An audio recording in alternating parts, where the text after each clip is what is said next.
I'm on a walk, taking a walk to clear my mind. Today was a very stupid day.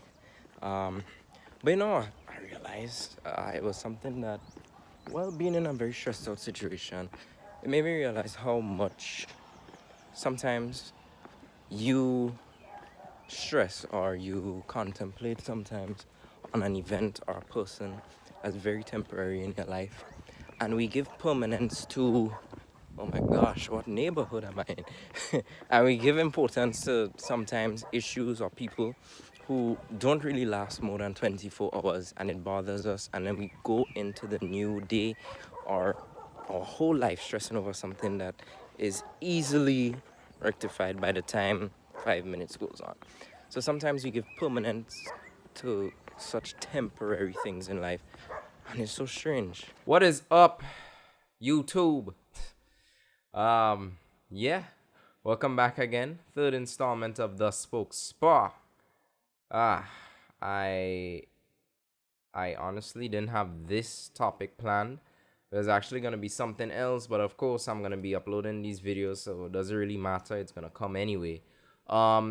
I kind of just strolled across that video while I was looking for a photo to send to someone, and trust me, I tried, but I cannot remember what I was even angry about. And that kind of makes me want to film this even more, because it's like, okay, maybe the lesson was actually learned. Did I learn something?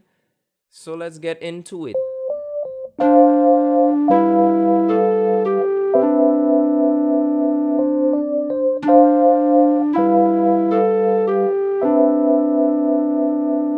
Letting go of the past. Is that an easy act? I would straight up say no. And it can be easier for us. We often just hold on to the past simply because we firmly believe that all our experiences that we have must fundamentally remain a part of our character. To a certain extent, yes.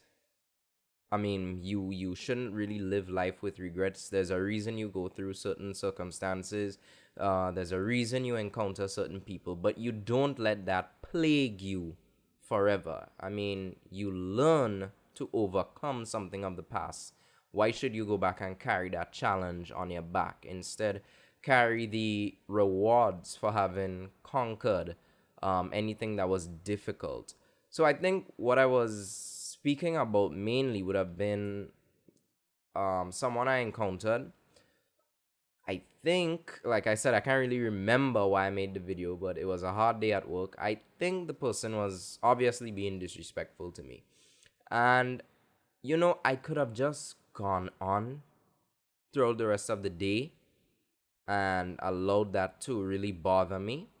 I could have gone to my coworkers, said, hey, this person was just nasty to me, and screw people like that, right? And it's these little things keep that sense of weight on you. There's this sense that, okay, this person was in my life, I hate them, I have to just keep speaking about them. This circumstance happened to me, I constantly have to be reminded of it. No, that is draining you. It's mentally draining, it's physically draining, it's emotionally draining, it's insert whatever else here draining.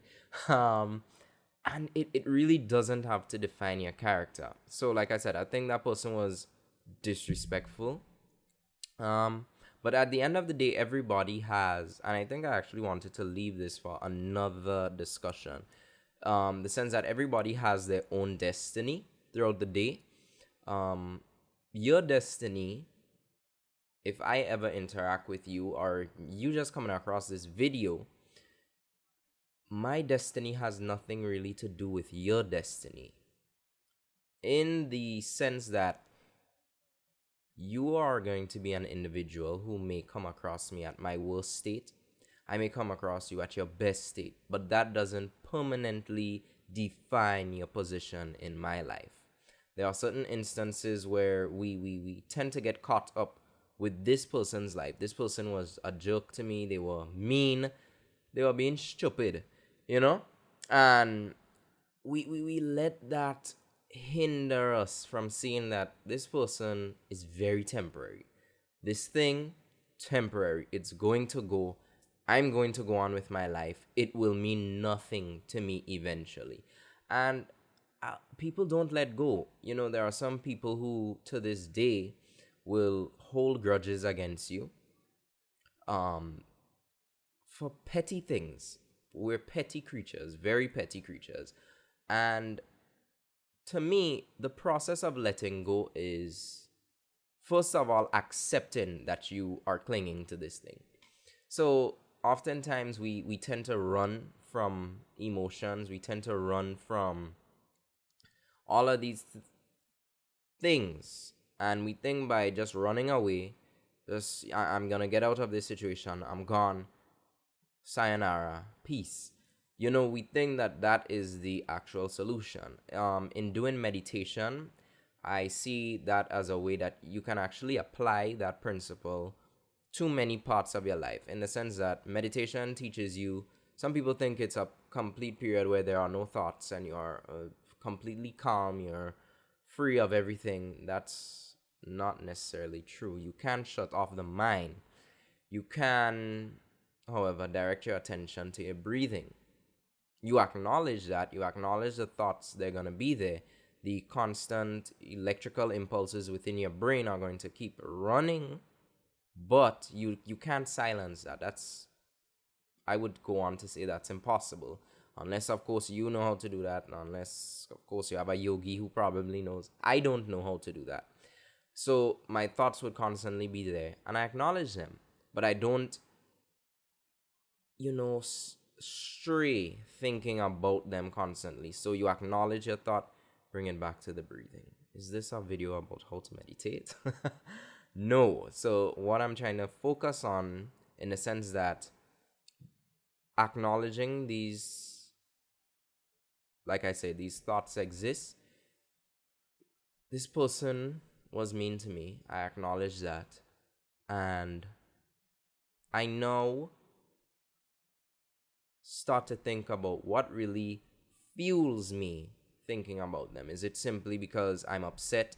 I can recollect that these people are the people that I dislike. I dislike how I was treated. You acknowledge. So step one, acknowledge what was the feeling that you had. Step two, acknowledge what is fueling it. So a lot of us can't let go of people because we think, oh, I need this person in my life. I have to depend on them. They're very important to me. But that person is actually quite cancerous to your being. They are really no benefit to you, but you can't let them go. And then you realize, what is it that they are giving to me that I am holding on to? Sometimes it could simply be your lack of independence. So you're holding on to this person because they simply can give you something, when really and truly you can get it, but you don't have a go-getter attitude. So that's step two. You acknowledge what are the fueling emotions behind that emotion. So behind that emotion, there's an emotion. And step three is just, I would say, looking at alternatives, per se, that drive you away from these thoughts. So, for example, procrastination. And I don't think anybody completely lets go of that. We all procrastinate sometimes. Shout out to the non-procrastination gang. Big up all yourself, all your big and all your large. But for the rest of us, for me, how I got rid of procrastination, even starting YouTube, was, look, what is holding you back? Simply, I guess, as sometimes fair, what people had to say about me starting YouTube. People seeing my videos. Yeah, I want to start a YouTube channel, but I'm afraid of you seeing my video. That makes no sense. What is fueling that? Anxiety. The fact that there's going to be a time where patience is needed, even in these moments. It's not like I'm getting a million views, but I'm getting views and I'm getting people commenting, and I'm very appreciative of those people who have been commenting in the past. like I always will say on this channel, big up all yourself. Thank you. That's the support I need. So it was just the fact that I'm gonna start a YouTube.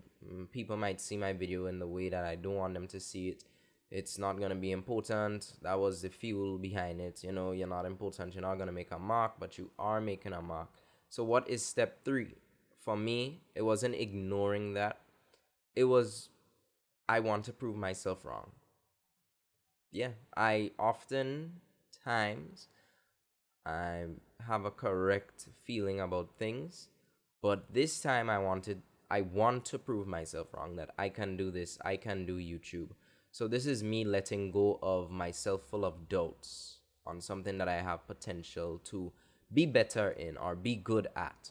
So, the procrastination came with, I mean, this has been going on for a long time, me trying to start YouTube. I upload a video, probably never upload it again. Maybe the next 2 weeks, I get a sporadic feeling. 3 months down the line, those sort of stupidness. And you don't progress with that. You have to have a steady plan. You have to have a way that you can measure your growth.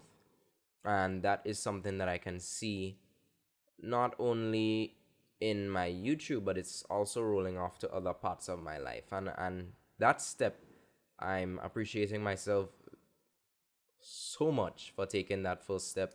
Not only that, but just like I said, my first video was talking about getting out of the comfort zone. This is me getting out of it. So letting go, that's how I feel about it. Letting go of the past. Don't let people drag you down. Don't let their negative emotions drag you down. Like I say, our destinies may be intertwined at some point, but it doesn't mean you're going to be in my life forever. That's the whole point. And I think that's what I was feeling at that point in the video, But yeah, if you haven't already and you like this video, then leave a like on the video, comment, subscribe, share. All that feedback, is necessary for the growth of the channel. If you like what you're seeing, of course, subscribe. If you see something I could improve, something that, hey, I like what you did this week, something that you want to address, something, hey, maybe something you want to hear me talk about, that is up to you. I'm leaving it all up to you guys. Sometimes, come on, I'm doing it for you. I'm doing it for myself. We're all gonna grow from this channel's growth.